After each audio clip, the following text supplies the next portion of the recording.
Phone చేయగానే మేము వెళ్ళాము. అంబులెన్స్లో ఏమైందో మాకు డౌట్గానే ఉంది. అంబులెన్స్లో ఏమన్నా చేశారేమోనని. పోలీసులు వచ్చారు, వీడియోనే చూపించారు మాకు వాళ్ళు. మరి లోకేష్ గారు పంపించారు, మేము కూడా మీ ఎస్సీలమే అని చెప్పారు, మీ కులస్తులమే అన్నారు. వాళ్ళు వచ్చేలేకే నాకు అసలు భయం వేసి మేమైతే ఏం చెప్పలేదు. తర్వాత లోకేష్ గారు పంపించారు అని చెప్పారు మాకు. మమ్మల్ని ఎంత ఇబ్బంది చేసి ఎంత మాట్లాడాలన్నా కానీ మేమైతే ఏమీ మాట్లాడలేదు. లోకేష్ గారు వాళ్ళే చాలామంది 50 మంది దాకా మా ఇంటికి వచ్చారు. చెప్పేశారు వాళ్ళు, మేము లోకేష్ గారు పంపించారండి మమ్మల్ని అన్నారు. అంబులెన్స్లో మరి బాగానే మాట్లాడాడండి. ఇన్ని మాట్లాడిన ఆయన మరి చిన్న దెబ్బలే తగిలినాయి చేతికి, ఇక్కడ తప్పనిచ్చి ఎక్కడా దెబ్బ తగలలేదు. మరి ఎక్కడా దెబ్బ తగలినప్పుడు అతను ఎందుకు చనిపోతాడు? చనిపోయే అవకాశం కూడా లేదు ఉంది. మరి ఒక్కరావు దెబ్బకే చనిపోడు, ఏదో అంబులెన్స్లో జరిగిందనే మాకు అనుమానం. మరి జగనన్న గారు మా పార్టీ వాళ్ళు వచ్చి మేము తీసుకెళ్తాం, మా అతన్ని మా పార్టీ నాయకుడిని మేము తీసుకెళ్తాం మా ఆటోలో అన్నా కానీ వాళ్ళు అసలు ఒప్పుకోలేదంట. అంబులెన్స్ రావాలి, దానిలోనే ఎక్కించుకుంటాము అని చెప్పారు.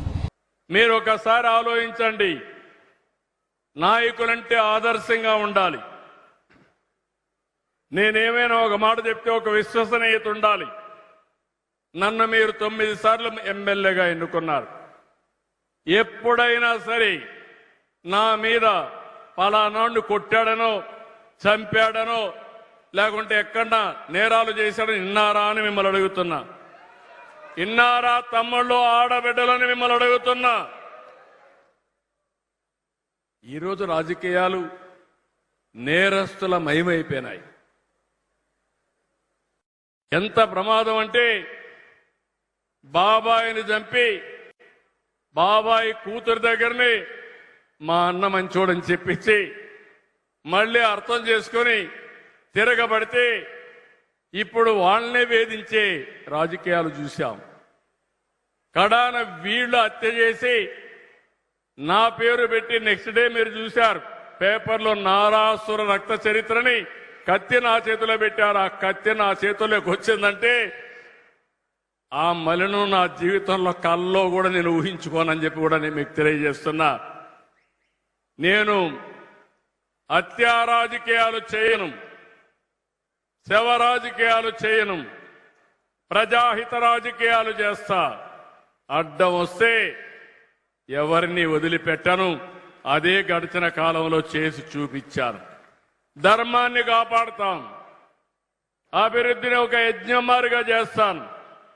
నేను యజ్ఞమారిగా చేస్తా ఉంటే రాక్షసుల మారిగా వచ్చి మీకు ఆ ఫలితాలు రాకుండా భగ్నం చేయాలంటే దాన్ని కాపాడే బాధ్యత నా పైన ఉంది. యజ్ఞం చేయాలి, రాక్షసుల పైన యుద్ధం చేయాలి. ఆ యజ్ఞ ఫలితాలు ఈ ప్రజలకు అందజేయాలి. అప్పుడే నా యజ్ఞ ఫలితం వస్తుందని చెప్పి కూడా నేను మీకు తెలియజేస్తున్నా. నేను చేసేది అభివృద్ధి యజ్ఞం, సంక్షేమ యజ్ఞం. ఈ ఫలితాలు మీకు అందజేస్తాను. ఎవరు ఎన్ని ఇబ్బందులు క్రియేట్ చేసినా, ఎన్ని సమస్యలు సృష్టించినా ఆ సమస్యలు మన దరిజాపుకు రావు. కొంతమంది నేను చూస్తున్న ఇప్పుడు కూడా ఇంకా ఆటలాడుతున్నారు.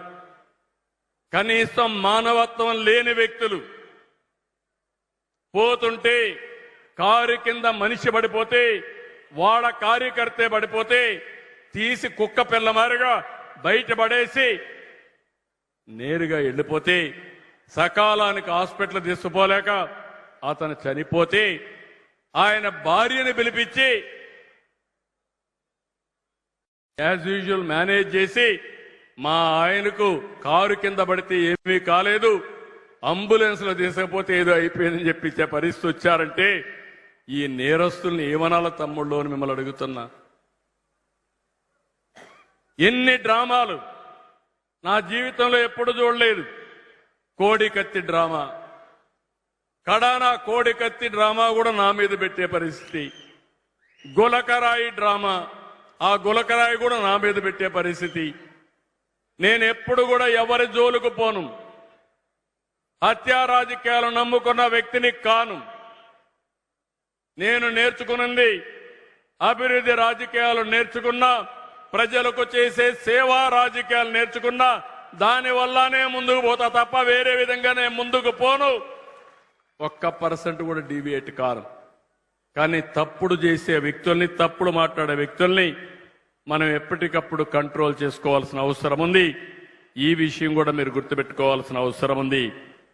ఈ రోజు మన నియోజకవర్గంలో మీరు చూస్తే ఎయిర్పోర్ట్ కి మొత్తం కలిసి